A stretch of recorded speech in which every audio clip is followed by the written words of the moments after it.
આજે નવસારી મહાનગરપાલિકા અને નવસારી જિલ્લા માટે વહીવટીતંત્ર અને પદાધિકારીઓ સાથે એક સંકલન બેઠકનું આયોજન કરવામાં આવ્યું. એમાં તાજેતરમાં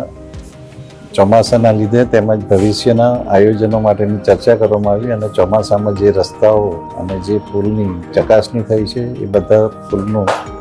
દરેક સ્ટેટસ રજૂ કરવામાં આવ્યું અને જે બંધ કરવા જેવા પુલ છે એની પણ ચર્ચા થઈ અને એ પણ ફરીથી યોગ્ય રીતે રિપેર થઈને જલ્દીમાં જલ્દી લોકોના ઉપયોગમાં આવે એનું પ્લાનિંગ કરવામાં આવ્યું અને સાથે સાથે ચોમાસા દરમિયાન શું કાળજી રાખવી અને કેવી રીતે એ દરેક